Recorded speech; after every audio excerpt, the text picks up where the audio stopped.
So let's make a start. We've just hit midday here in London. You're very welcome to this webinar all about the role of self-care for leaders. I'm Richard MacKinnon. I'm joined by Ross McIntosh. We're going to introduce ourselves in a moment, but really this session is all about helping to bump the concept of self-care further up the agenda for leaders, for aspiring leaders, for those who develop them, but also basically for anyone who wants to take care of themselves. So regardless of who you are, what your role is, I'm sure you'll have some things that you'll be able to take from today's session. A little bit of housekeeping. We're recording this session, and the slides and some other resources and the recording will be shared with you after today. It could be a really good idea to reflect on your own self-care and your own well-being practices as we go through. And when we get to the end, it'd be great to hear what your key takeaways are. If you've been inspired to make any changes to those practices. And this builds on our previous webinar in the series, which was all about some of the challenges to a leader's well-being. That's available on our YouTube channel, but I'll link to that when I send through the resources because they go quite nicely together. And please, at any time, drop your questions and your comments into the chat at any point. So, let me start by putting some of this into context. My name is Richard MacKinnon. I'm a chartered psychologist. I've been doing what I do for about 25 years, practicing with individuals, teams, and helping organizations with their well-being, their productivity, and their interpersonal effectiveness. If there's anything else you'd like to know about me, you can find it out on the website. Ross, over to you. Thanks, Richard. Hi, folks. Thanks for joining us. My name is Ross McIntosh. I'm an organizational psychologist and coach. I specialize in bringing acceptance and commitment therapy or theory to the workplace. I have a research practitioner partnership with an ACT researcher at City University of London, and I'm the host of the People Soup podcast. And let's start to dive into what we'll cover today. Fantastic. Thanks, Ross. And you can find out much more about both of us on the website. So, what I'd love to cover with you today is introduce this concept of sustainable leadership, and that underpins this entire series, and just give you an overview of what we mean by that.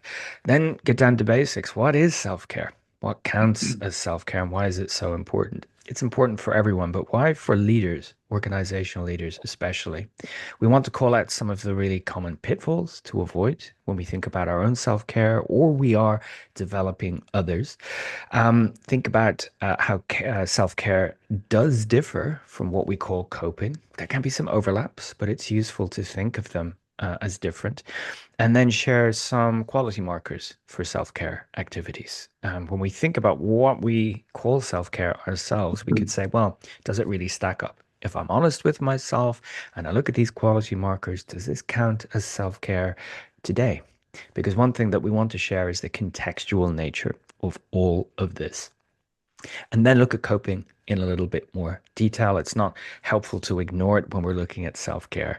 And then we'll wrap up telling you a little bit about how we can help. Welcome to those of you that have just joined us. Please feel free to drop hello into the chat and your questions there as we go along. By way of reminder, this is part of a series. You can find the details of all of the webinars in this series, which run right through to the end of the calendar year via the link on the page there. Again, I'll be sharing that after today. They're all about this concept of helping leaders to think and feel and behave in a way that's more sustainable, that has a longer term perspective. So what do we mean by this? The first thing I will say is that this is not a new model of leadership. Nobody needs a new model of leadership. And in fact, what the last few years have illustrated really clearly is that so many of those models of leadership overlap to an unhelpful degree. So we're not saying here is the new model of leadership.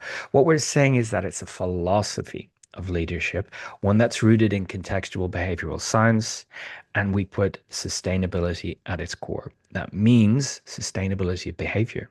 Is what I'm doing today, even though it works today, is that going to work for me over the longer term? Is that going to work for other people around me over the longer term? Is that going to work for the organization? And what about the impact my organization has on its environment, its community, the country, the environment, all of that? Just getting a little bit more longer term in our thinking and getting through I'm surviving the day, surviving the week, but rather thinking about what's going to be helpful over the long term. And we frame this in terms of three reminders for leaders. Now, all of this is elaborated on in a white paper that's free to download from the website, and I'll share the link at the end. But about being intentional, switched on to the here and now, being adaptable, being flexible in how we respond to things, and trying different approaches in different situations, but being purposeful and being led by something much more sustainable and helpful than a flash of emotion. Being led by values. So we're putting this model of contextual behavioral science at the very heart of this. So, with that brief introduction to the overarching series, I'm going to hand over to Ross now to explore a little bit about what self-care and why it matters. Hmm. Yeah, thanks, Richard. So I'm going to start building the case to really go a bit deeper into why does this matter for leaders? Because I propose that leaders need to give equal priority to their self-care as other things in their leadership life, like, I don't know, like performance, delivery, metrics, the strategy. Self-care can often just keep being nudged down the to-do list. And it's important because a leader's self-care or lack of self-care impacts on everything they do as a leader. And it's not just a nice to have. It's not like a luxury. It's not a self-indulgence. If you look on the next slide, it actually says it's action we can take with intention to improve our well-being. It's an investment in our future selves. So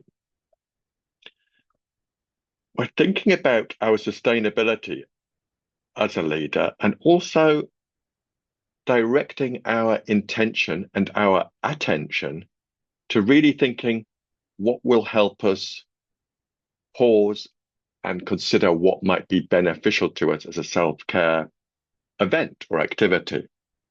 So I'm going to share with you some things that self-care is important for. Why does it matter? So let's get a bit more granular. And as I go through these briefly, have a think to yourself, thinking about you as a leader or you as someone who supports leaders. Have you ever seen this suffer in your own leadership presence or in leaders you've worked with? So sustainable performance, keeping going and keeping that rhythm going between the peaks and the lesser peaks of the leadership life. Burnout prevention. Burnout's become a really well used word in the workplace. And it's important we think about it from getting enough rest and recovery and self-care to guard against it. But self-care can also help us make decisions. Have you ever felt a bit down and low and exhausted? The decision making is impacted by that. Really important for leaders is what they are modeling for other people. If a leader is modeling working every hour God sends, sending emails at midnight, kind of talking about their weekends as if they worked all weekend because they're so dedicated, that is setting an example from a very important position in an organization to the people who work to that leader. And people tend to copy what their leader does. So they really need to be aware of the modeling. Being energized and replenished through self-care can really help with our emotional literacy and our emotional expression, as well as managing our boundaries. In fact, boundary management might be part of our own self-care. And it helps us have really effective relationships. So hopefully, already we're beginning to build this case of all of these areas where self-care can impact and why self-care contributes to each of these things on the screen right now.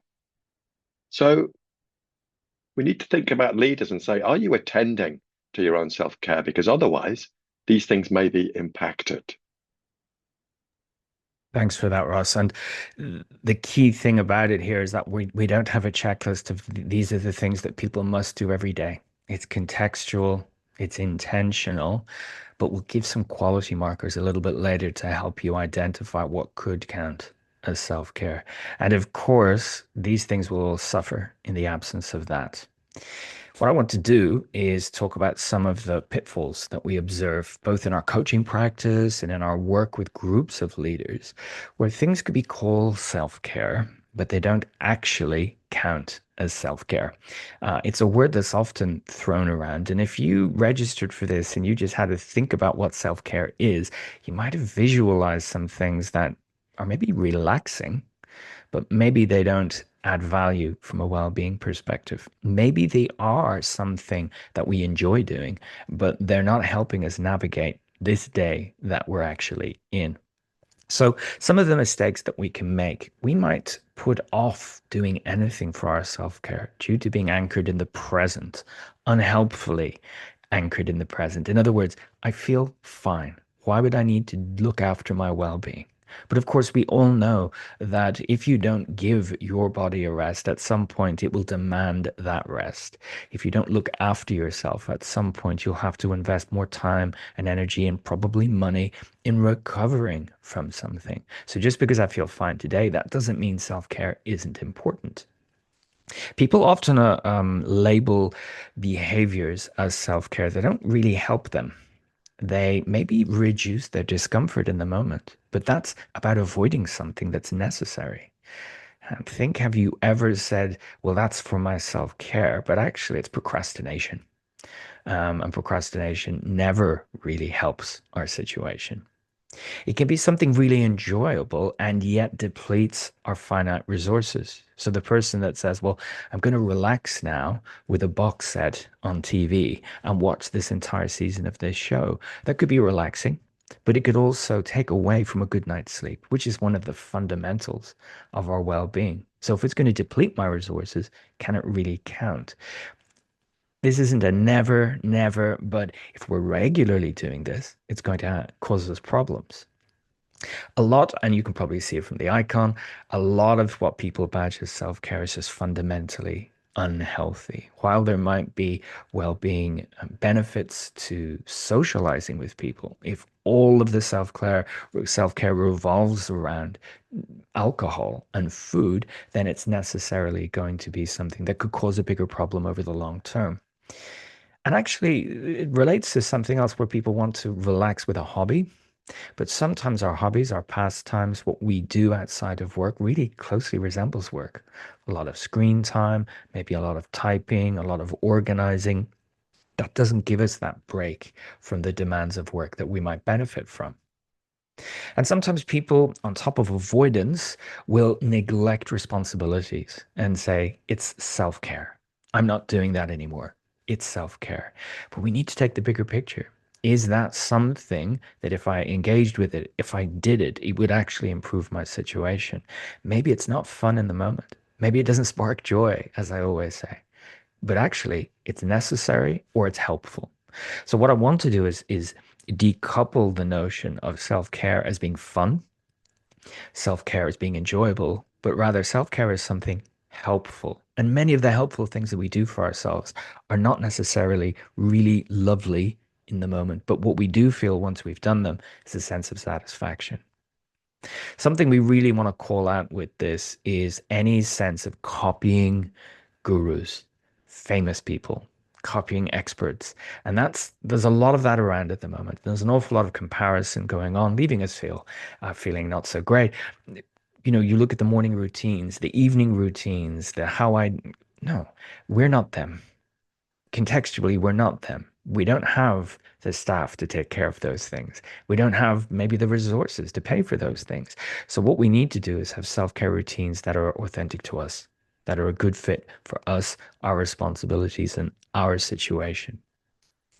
And it might feel counterintuitive, this last point. Why would we say don't keep calm and carry on? Because effectively, that's a shortcut to burnout. If we just put the head down and keep going and say it will get better at some point, we're just hoping that things will improve. I had a psychiatrist on my podcast last month talking about burnout. He's an expert in burnout among medical staff. And this keep calm and carry on is a shortcut to getting burnt out because nothing changes. So we need to pay attention to our environment, to our context, to choose ways of responding to it that are helpful, not necessarily fun, but that are helpful and that we don't ignore it completely. I'm going to hand over to Ross to talk a little bit about what effective self-care could look like. When we say self-care to someone, what might that prompt them to think of? And could we give them a bit of a framework to work off? Mhm.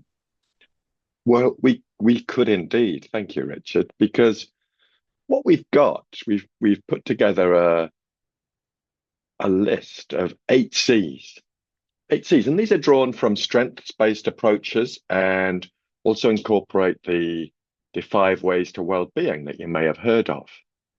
But this might help us reflect on self-care. It might help us think, which of these ingredients does my notional self-care activity have?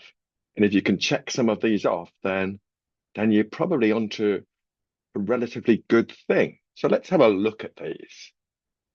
So the first one is core, addressing our core physical needs daily. Now, what does this mean? This means things like, are you drinking enough water? Are you hydrated? Are you taking the right nutrition into your body? Are you getting sleep? Are you taking some physical activity? Whatever that might mean for you in your particular context. Focusing on things you can control. There are some things, in fact, there are many things in our lives that are outside of our control.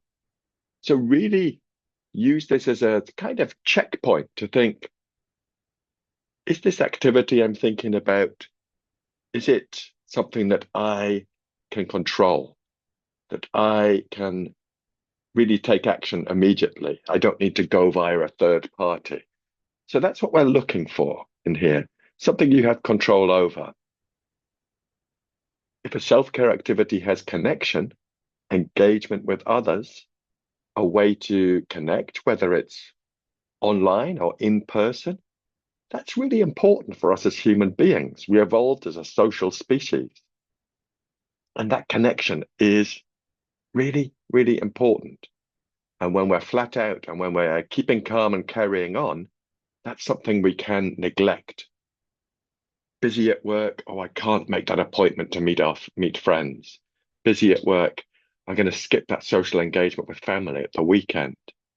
See, these things can start to fall away.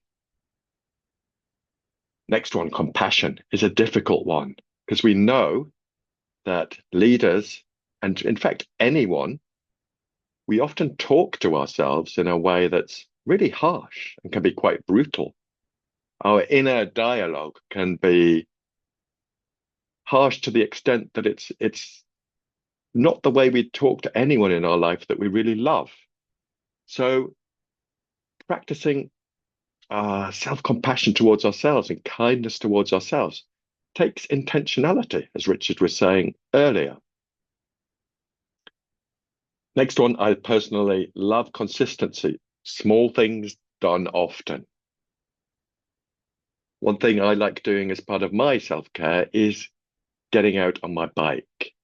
And I could try and program in really quite an ambitious ride, but what has more significance and meaning for me is if I get a ride of around, for me, 10 kilometers feels like a good start to a day, which is what I did this morning.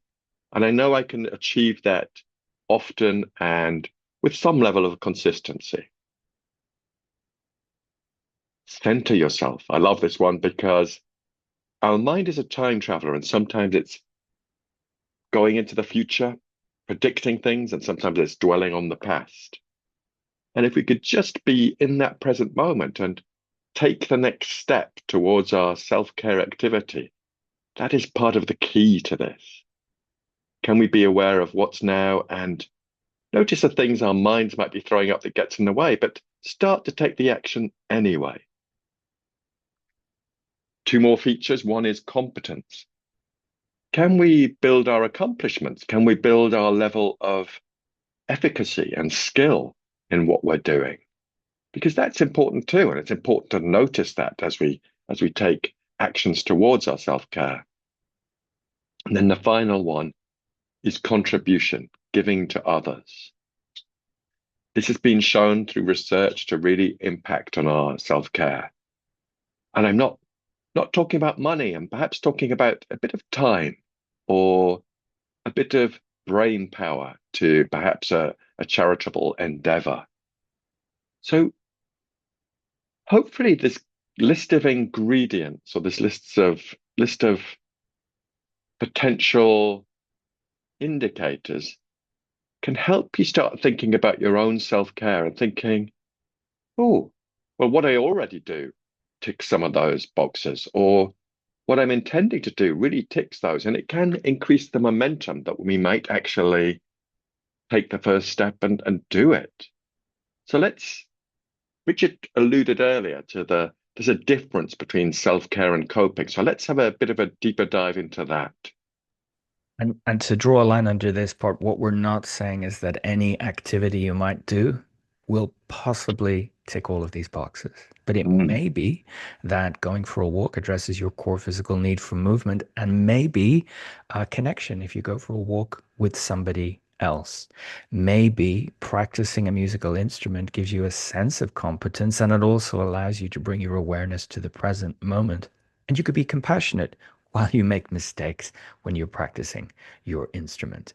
The point is to come back to Ross's earlier reminder that we can easily say, I'm too busy for X because we think self-care needs to be big and showy and time consuming when in fact it could be something really small and impactful over time. We're not talking about one walk is going to change your life, but the practice of doing these things is what makes all the difference. So yeah, self-care versus coping, as the image says there, it's basically a matter of perspective.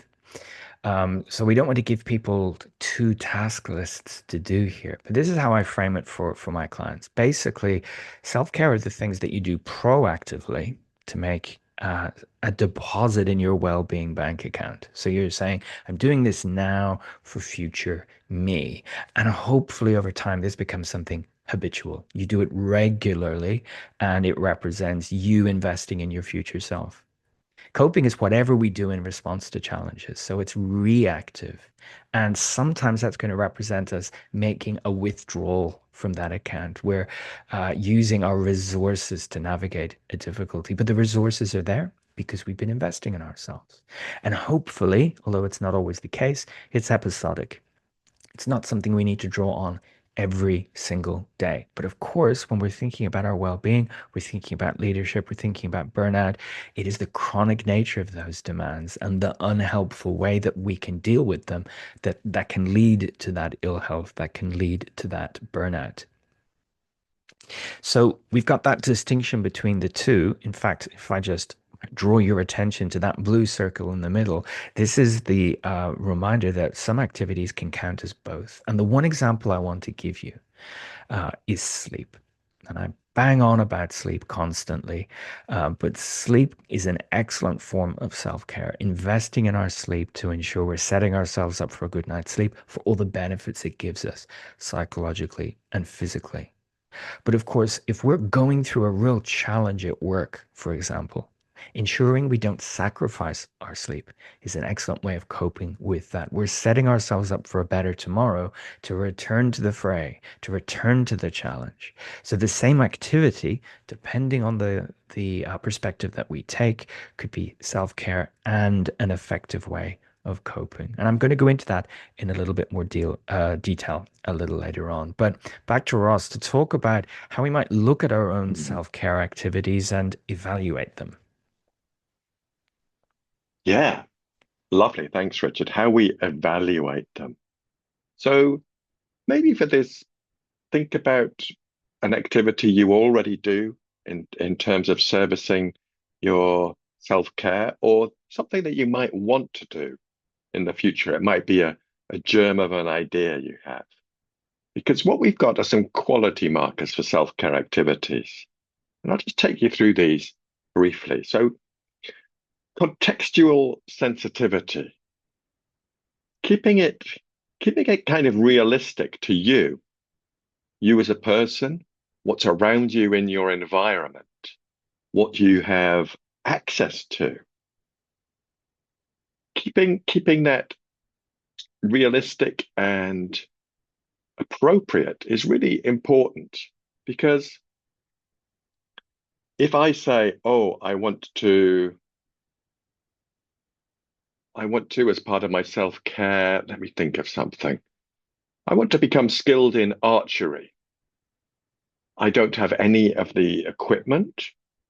I don't think I necessarily have the space in the garden to do that. There are lots of obstacles in the way. So think about the contextual sensitivity of what you have access to, where you are in life, your physical mobility, and make sure it's contextually sensitive. Authenticity is a really important one. Ensure that you're not copying someone else's self-care activity because it looks groovy and interesting, but think about what has meaning for you. Think about what gives you that feeling of satisfaction or vitality. And it might not be in the moment. It might not be whilst you're doing the the activity. For instance, I was speaking to a podcast guest a while back, and she said she goes to the gym. She goes to the gym and she doesn't particularly enjoy it when she's there. And it has great meaning for her because the meaning for her is she can perform effectively in her job and she can be the mother she wants to be to her son. She can have that energy to go to parent events and support her son in the variety of activities that he has. So make sure it has that meaning. Is it sustainable? Is there a possibility you can keep going at this? You're not setting yourself too lofty goals that aren't achievable and your interest and enthusiasm will wear off. Related to that is it simple enough and accessible enough that you can get going. You can do it without a whole rigmarole of deep and um, convoluted preparations. Can you get to it simply and effectively? And do you have different self-care activities to choose from? For instance, I don't know. It shouldn't just be all in one basket. It shouldn't just for me like be cycling. For instance, I was just telling Richard before we started today. It goes in a bit of a cycle, but I'm actually reading more these days. I'm reading fiction and I'm loving it. I'm loving setting aside time in the day to read fiction. What about listening to music? What about listening to your favorite song? What about, doesn't need to be a long piece of music. It could just be a little bit of a boost from a favorite song or perhaps a little playlist, playing board games, whatever it might be. Make sure you've got a variety that you can choose from, and it's not just everything's pinned on one hope. And I mentioned earlier, the things have meaning for us and it has to be sustainable, but we don't want to become so driven that we get really critical of ourselves if we miss a day of self-care or we miss an activity, a trip to the gym or uh, reading a chapter of a book. And there's a quote that I thought I'd share with you on this that it talks about that no one does things with meaning all the time. No one lives in accordance with their values all the time. Some days, some moments will be well oriented within that pattern of living by our values. Other days, other moments, we'll find ourselves at odds with our values. In that moment, the moment that we notice our dislocation and our align and that we're out of alignment with our values, can we pause, notice that dislocation and gently return? It's difficult to imagine a value of any magnitude that will not involve a lifetime of gentle return. And I think that really does apply to our self-care. We won't do it every day. We won't do it in the way that we intended every time we engage with our self-care. But it's important. I said at the beginning, for leaders, I think it's as important as everything else they do in their leadership lives. So it's a lifetime of gentle returns, returning to it and recognizing its importance and impact in our leadership life. I love that because what we don't want to set anyone up with is an insurmountable goal or a set of rules. Nobody needs more rules in their life. Mm, And that's why we underline contextual sensitivity because on a given day, one activity could count as self-care, but the same activity on a different day, depending on what's going on for us, could be an onerous task or it could be avoidance. So we really need to be mm, honest with ourselves when we're choosing our options, given the day, given the week that it's been. Does this really count as self-care? Is this mm, helping future me? So I just want to go into coping a little bit more, and because this is basically anything that we do in response to challenges, to setbacks, to difficulties. But of course, the question we don't really ask each other, we say, we don't say, "Are you coping?" Should be saying, "How are you coping?" In other words, what is it that you're doing to cope? Because anything can count as coping, even the really unhelpful, dysfunctional stuff. mm, So, one way that we can get more specific about it is to say whether the focus of our coping activity is on improving our emotional state. We call that emotion focused coping, or whether it's going to do something about the situation we're in, which is often called problem focused coping. Now, we mentioned control earlier. And when we've got a lot of control or influence in a situation, it can be useful to use a problem focused coping strategy. When the source of our difficulty or upset is a bit further away, or we haven't got that level of control, maybe an emotion focused strategy. Maybe we might use both. But the important thing here is that we're being intentional and that we're picking something that is sustainable. So, in response to a difficulty, this is what I'm going to do and why, rather than something very automatic, maybe avoidant, or something that actually causes a bigger problem than the one we're originally responding to. So, we can simplify this by bringing these two concepts together and giving us a matrix. And where would psychologists be without a four-box model? But we've got the problem focused and the emotion focused, and one isn't bad and one isn't good. We're talking about contextual choices here. But then we can overlay this with, is it sustainable? Is this a coping strategy I could keep deploying without causing bigger problems? Or is it unsustainable that ideally I want to not lean into this too much? I don't want to over rely on it. I want to pause for a moment and ask you to think when you have to cope with a tough day at work, what is it that you do? And if you're honest with yourself, is it sustainable? Could you keep doing that without it eventually eroding well-being or relationships or performance? Or is it unsustainable that actually you can be quite honest with yourself and say, I wouldn't want to do too much of that? So I'm going to fill in those blanks with some examples. They're not instructions, they're just some examples.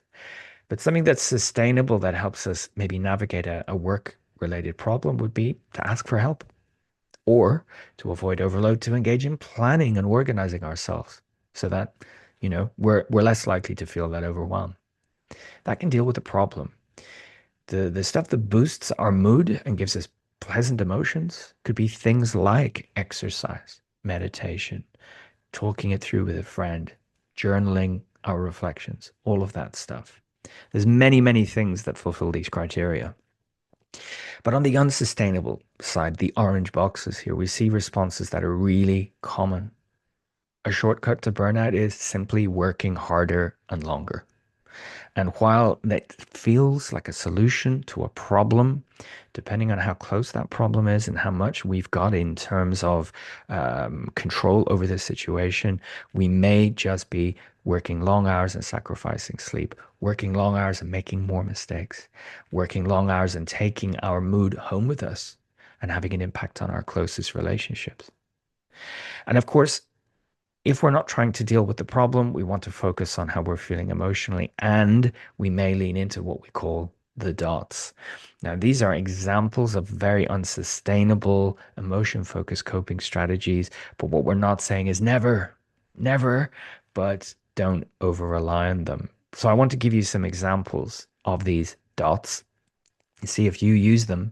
And it's not to critique anyone, but to say it's not a great idea to over rely on them. So distraction, anything that we do to not focus on what's going on. Now, getting some distance from a problem can be helpful, but if all we're doing is leaning into my video games or social scrolling rather than something more helpful, I could be setting up a bigger problem.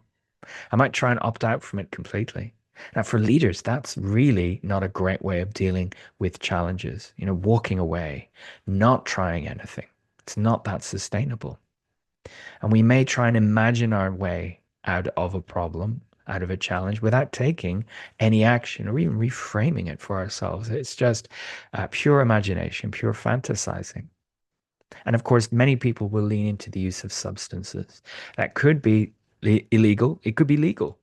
Um, Alcohol, nicotine, food, something that alters our mood for the positive. But again, think of the longer term.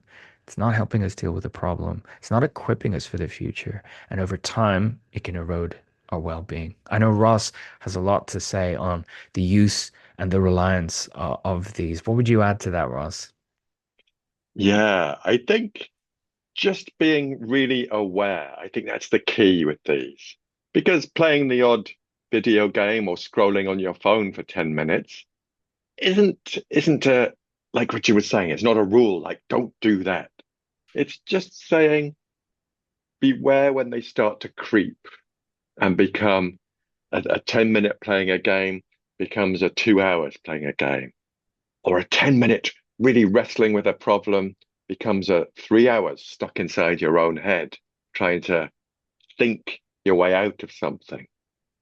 Uh, a couple of biscuits becomes a whole packet of biscuits. So it's not saying no, no, no to hobnobs. It's saying no to the whole packet, becoming aware when you have that tendency to just keep going back, or the family bag of crisps. I think I'm giving too many insights into my own life, Richard. It's openness and honesty. We love it. Authenticity. But it's a really, really important point when we think about either self-care, that's often framed as treats. And treats are only treats if they're occasional. Otherwise, it's a habit. And when we think of coping, it can become a habitual way of dealing with a problem. That's not necessarily one that's going to help us be set up for success in dealing with that or the next problem. Because here's the Mm, thing about coping, it's rare that we're wrestling with one challenge. They tend to come a few at a time and give us something really difficult to deal with. So the ideal here is that we're set up and our resources are replenished to deal with whatever comes our way as best we can, and that mm, we're not detracting from our own ability to do that, from either how we behave and call it self-care or how we respond in a reactive way to the challenges that come our way. mm. And just a little point, Mm. Richard. I think I've noticed almost a collusion or a acceptability in business speak or in organizational speak to substances. I've been with leaders in a big meeting, and the person chairing the meeting will go, "Oh, I think it's a 3 glass of wine night tonight after the day we've had." And everyone will join in. And it feels like it's almost validating that as an effective way to look after ourselves. And it's not. It can And interrupt sleep. yes, and we're straight back to that point about role modeling by Exactly. leaders, so it's Yeah. really important the role modeling that we do, the examples that we give to Mm, other people. Now, I'll just close, and obviously would love to have some questions and some discussion around this. So I'll just close by illustrating that we're not just throwing this out here as some ideas to have a think about, but we regularly wrestle with and work with these challenges with our clients. And that can take the form of coaching individuals to adopt more healthy behaviors and responses and better sustainable responses to pressure and difficulty.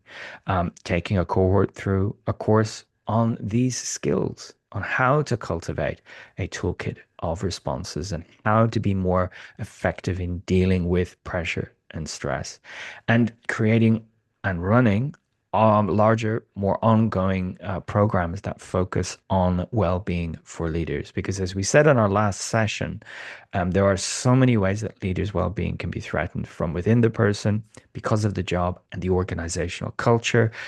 It's really important because of the impact leaders have on the organization that we ensure they're as well as they can be and as knowledgeable as they can be about how to look after themselves.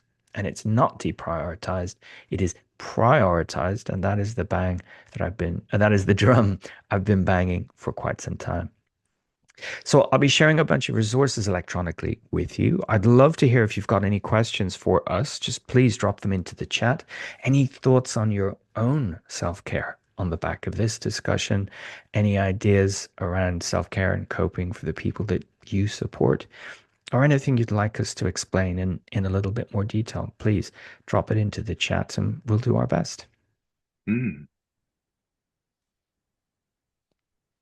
While you're having a think there, I'll share an image with you that I wrestled with a little bit about would I put this in the slides or not. But every time I run a workshop on effective self-care and coping, I ask the group to visualize a stereotype of self-care. The number one answer that comes up from most groups here in the UK, anyway, is visualizing someone getting into a bubble bath with a glass of wine. And this is such a great example to explore because on a certain day, that could be an excellent form of self-care. But on another day, that could be avoidance. That could be time wasting. That could be leaning in to the dots by having the glass of wine. So it's not we never want to have a bubble bath. We never want to treat ourselves, but it's actually taking a step back and saying, what's going to help me today, given the context I'm in? And the message I really want to leave in people's ears is self-care is not always going to be a treat. Self-care is not always going to be enjoyable in the moment, but it is definitely going to be helpful and it is definitely going to make a positive contribution to your capacity to cope and to be a well person. Ross, anything you want to throw in as we approach the end of our time today? No, thank you, Richard. I think I'd just like to encourage people to think about their own self-care and think about where are we now, Wednesday. Think about what they could try programming in over the next couple of days. For me, I mentioned reading earlier.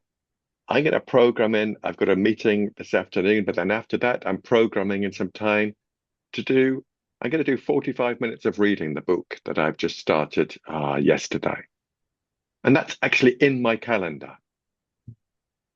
How This is about a, you, Richard? yeah, I was just going Anything to you? say that's a really important point. There's so many of us live and die by our calendar at work, and then our private Mhm. life is sort of left up to inspiration. I try and encourage my clients to put it in the calendar, put that 30-minute slot in for you time when you're going to do this thing, and then a reminder will pop up on your phone or whatever.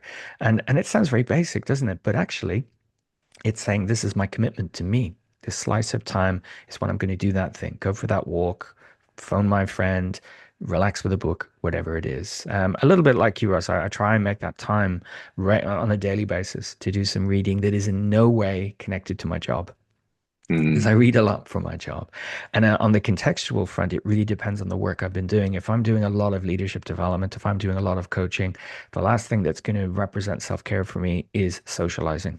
So instead, it'll be quiet time. But on a week when I've been doing a lot of writing, then I'll be seeking out social connection because I've been sitting in this office by myself. So it's not that I must have this number of conversations or this number of hours of quiet time. It depends on the week that I'm having.